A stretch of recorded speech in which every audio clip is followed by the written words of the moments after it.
This program is rated PG. It contains themes and scenes which may not be suitable for very young audiences. Parental guidance is advised.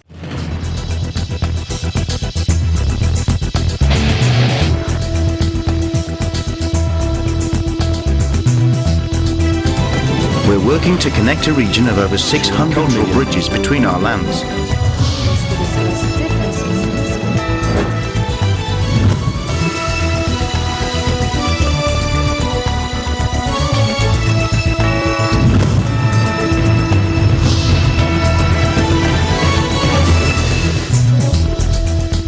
Hello and welcome to ASEAN in Focus. I'm Judith Limera delivering to you the latest news in and around the ASEAN region on today's headlines.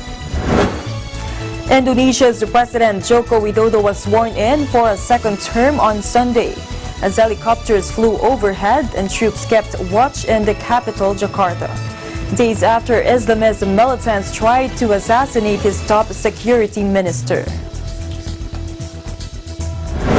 The charismatic frontman of Thailand's anti-military parliamentary bloc appeared in court Friday, accused of breaching election rules by holding media shares, a case which could see him barred from politics and jailed for up to 10 years. And the Philippine President Rodrigo Duterte and Indian President Ramnath Kovind signed 4 bilateral agreements covering maritime domain, security, tourism, science and technology, and culture on Friday, October 16th, during the 5-day state visit in the country of the Indian leader.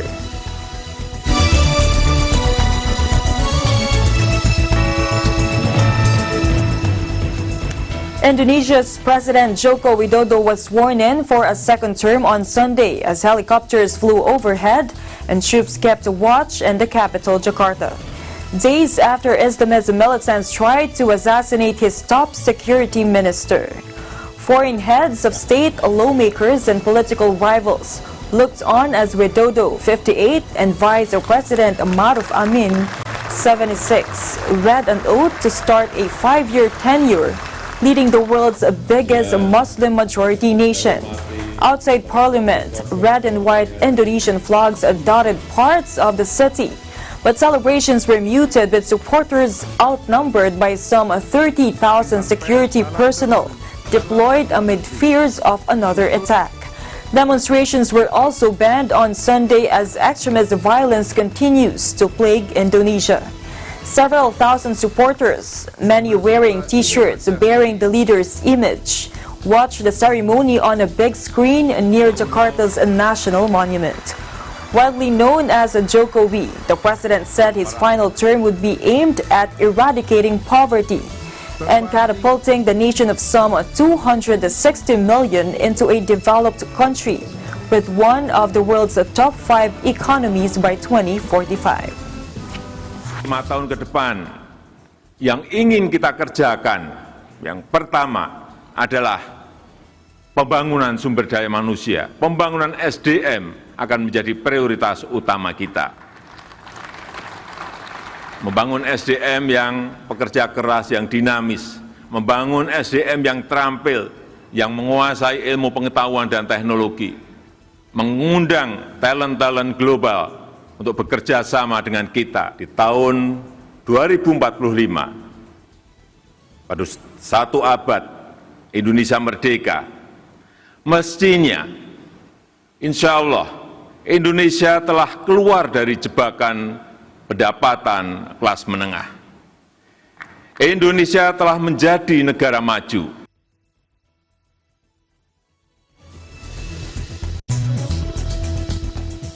Meanwhile, Indian President Ramnath Kovind on Friday offered sympathy and condolences to the victims of the deadly earthquake that struck parts of Mindanao and the Philippines. The Indian leader also wished for the speedy recovery of quake victims. I am honored to grow. I convey my deepest condolences on the loss of life caused by the earthquake in Mindanao and wish a speedy recovery to those affected. Now at least 6 people were confirmed dead, while 93 others were injured after a magnitude 6.3 earthquake hit North Cotabato and nearby provinces in Mindanao on Wednesday evening. This according to the latest information from the National Disaster Risk Reduction and Management Council, or the NDRRMC. The NDRRMC said a total of 1,653 families, or 8,625 individuals, had been affected by the earthquake. The powerful quake destroyed a total of 1,699 infrastructures in the Davao and Sacsargan regions, as well as the Bangsamoro Autonomous Region in Muslim Mindanao. Duterte has directed all concerned government agencies to provide immediate assistance to the victims of the strong quake. In other news, the charismatic frontman of Thailand's anti-military parliamentary bloc appeared in court on Friday, accused of breaching election rules by holding media shares, a case which could see him barred from politics and jailed for up to 10 years. Billionaire Thanathorn Jangrung Ruangkit has rattled the kingdom's arch-royalist establishment since seizing the political limelight with his caustic takedowns of the army's role in Thai politics and society. Arriving for the first hearing at the Constitutional Court on Friday, Thanathorn again pleaded his innocence, telling reporters the media company had ceased the operations of 5 months before the election. We believe in our innocence. We have tendered all the evidences to the Constitutional Court. So there's nothing to be worried about. Convinced that there is no evidence that could be used against what we have tendered to the court. His supporters say the case has been trumped up to take out Thailand's most popular politician and deliver a gut punch to the FFP and its radical reform agenda. The party wants to amend the constitution to excise the military's influence, slash defense spending, and end conscription to an army that has carried out a coup at an average of once every 7 years since the 1932 establishment of a constitutional monarchy. The highly interventionist court disbanded a different anti-military opposition party linked to former Premier Thaksin Shinawatrai right before the March election.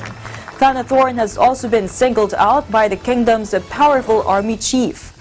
Future Forward have been a rare voice of criticism against Thailand's royalist establishment. Meanwhile, the Philippine National Police, or the PNP, said on Saturday it will let a due process take its course after a Senate panel recommended the filing of graft charges against the former PNP chief, General Oscar Albayalde, and the 13 alleged ninja cops or police officers involved in the reselling of seized illegal drugs. In a statement, a PNP spokesperson, Brigadier General Bernard Banat, said the PNP will let justice, fairness, and due process of law takes its course. All accused remain innocent until proven guilty. On Friday, Senator Richard Gordon, chair of the Senate Blue Ribbon and Justice and Human Rights Committees, presented the initial report recommending graft charges against Albayalde and the ninja cops. Banak also said it is up to the lawyer of the former PNP chief to take action on the findings of the Senate hearing. He said they leave it to Police General Oscar Albayalde and the other concerned PNP personnel with their respective legal teams to address the other side issues that may come with their possible criminal indictment, as recommended by the Senate panel. Banak assures that the PNP remains on track with renewed vigor to reform itself into the ideal shape to fight crime, illegal drugs, and corruption. He said the PNP is responsive to President Rodrigo Duterte's challenge and the public's call for change. Albayalde on Monday relinquished his post and went on non-duty status, less than a month ahead of his retirement on November 8. Before stepping down, Albayalde sought some legal advice from lawyer Estelito Mendoza, amid allegations dragging him into the controversy. Albayalde went under fire for his alleged interference in the case of 13 erring police officers who were involved in the reselling of seized illegal drugs from a raid in Mexico Town in Pampanga in 2013. Albayalde, who was Pampanga Provincial Police Chief at the time of the assailed anti-drug raid, was relieved from his post due to command responsibility. During the Senate investigation on Ninja Cups, an issue which stemmed from a probe on the irregularities in the implementation of the Good Conduct Time Allowance, it was revealed that Albayalde allegedly tried to intervene in the implementation of the dismissal order against the cops involved in the raid.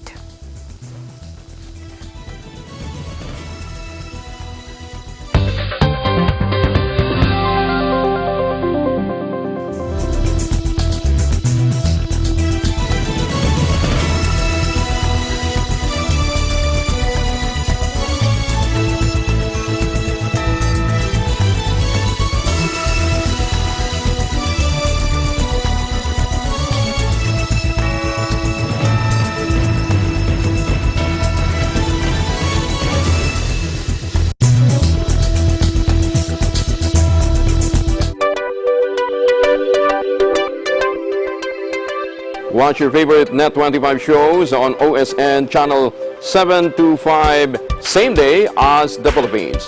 Net25 is now available on OSN, the largest entertainment network in the Middle East and North Africa. Watch your favorite Net25 shows live And on demand anytime, anywhere on any mobile device on OSN Play.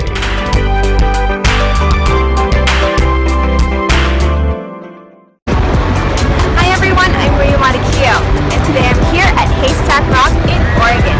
So this famous rock formation is a great place to witness sunrise and sunsets.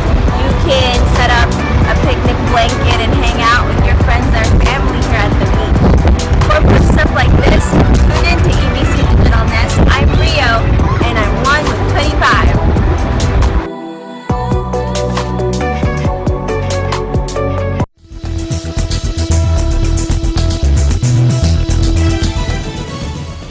Welcome back. Philippine President Rodrigo Duterte and Indian President Ramnath Kovind signed 4 bilateral agreements covering maritime domain, security, tourism, science and technology, and culture on Friday, October 16th, during the 5-day state visit in the country of the Indian leader.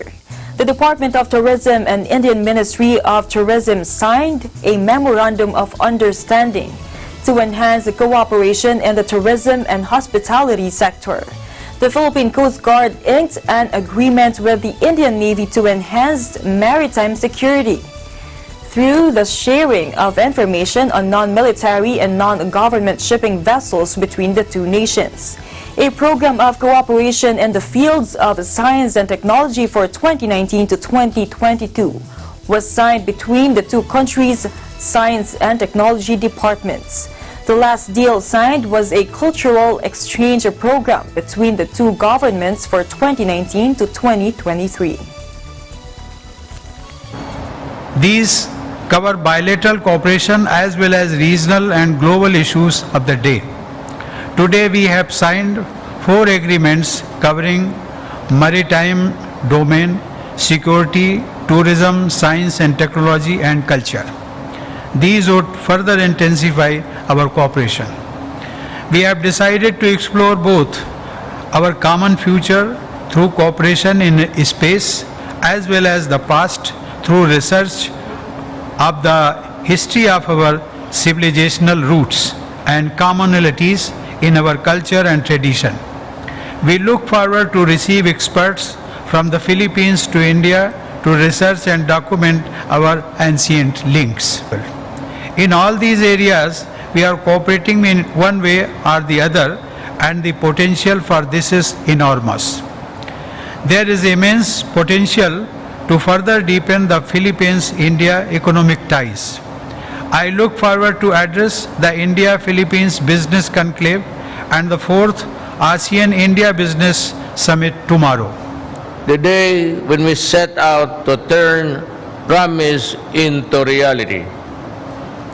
and potential into concrete benefits to bring the greatest positive impact on the lives of our peoples. Ladies and gentlemen, the era of some zero games and the us versus them approach to world affairs is over. What we need now is open and inclusive cooperation based on mutual respect and sovereign equality. Hence, just as India is deepening its presence in our regions to the Act East policy, the Philippines is also expanding the boundaries of its diplomacy in pursuit of a truly independent foreign policy as mandated by our Constitution.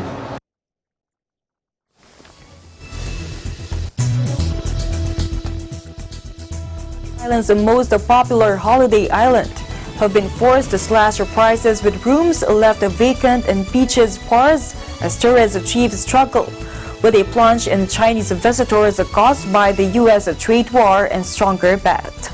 Watch this.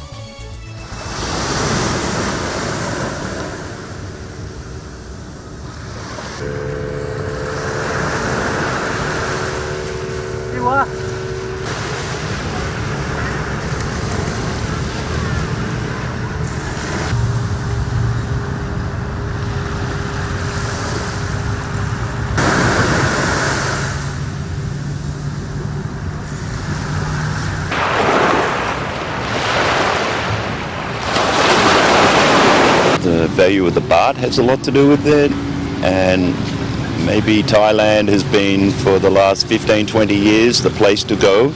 It was new, it was clean, it was cheap.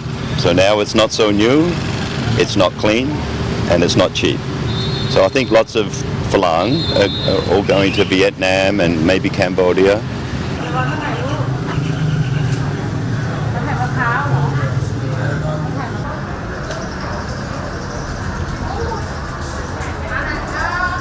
In terms of business, it's not good. Because in terms of business, we have more hotels, more rooms to sell, we have more restaurants, more coffee shop, and that's been declining already.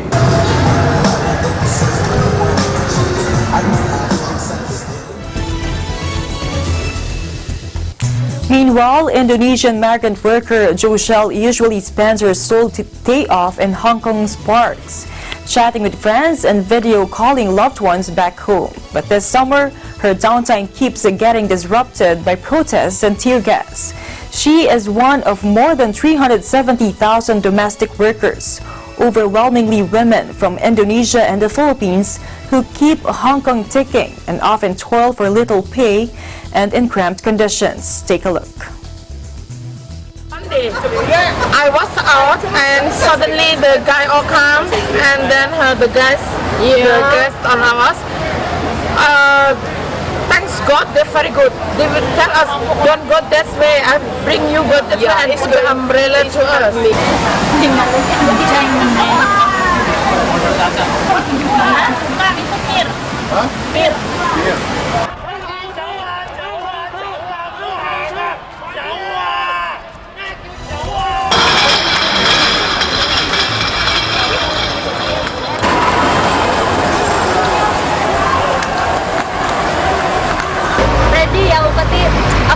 Ada orang demo macam itu, saya pergi. Menghindar lah. Majikan saya kan sudah kalau ada demo harus pergi, jangan di situ. Takutnya kan namanya begado, takutnya kena pukul ke apa ke macam itu. Kan dia tak takut. Teman-teman aja. Iya teman-teman. Takut ya.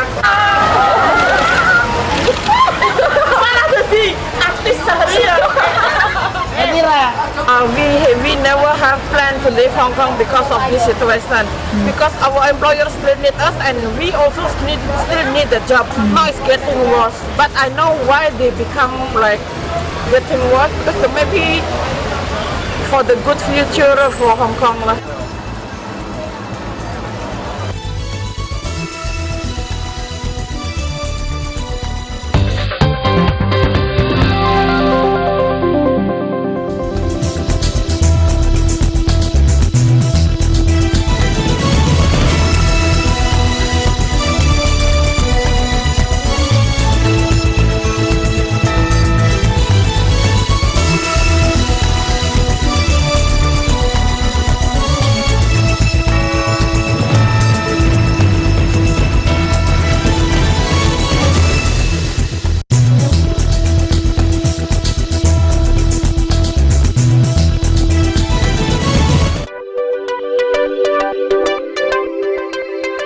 Watch your favorite Net25 shows on OSN channel 725, same day as the Philippines. Watch your favorite Net25 shows live and on demand anytime, anywhere on any mobile devices on OSN Play.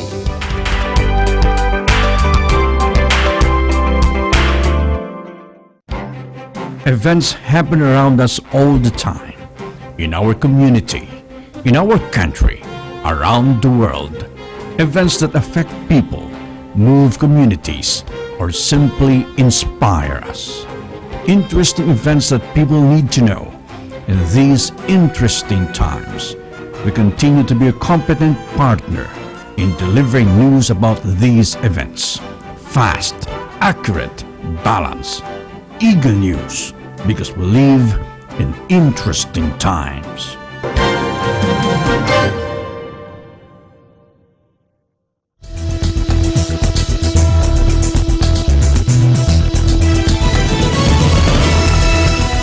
Welcome back. From fears of typhoons and tight budgets to losing its dancers to cruise ships and theme parks, Bali, Philippines has weathered almost every type of storm. But as it celebrates its 50th anniversary, the renowned arts organization is determined the show will go on. Watch this.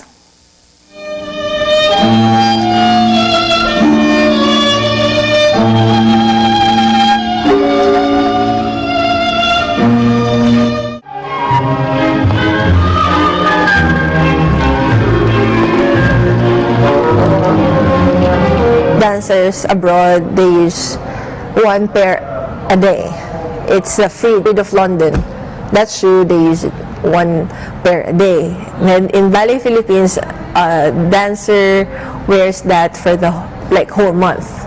They put glue, they varnish, they do everything just to make it last. Filipinos really have more heart in doing whatever. So since it's very difficult for us, everything about ballet, we give our whole self to it.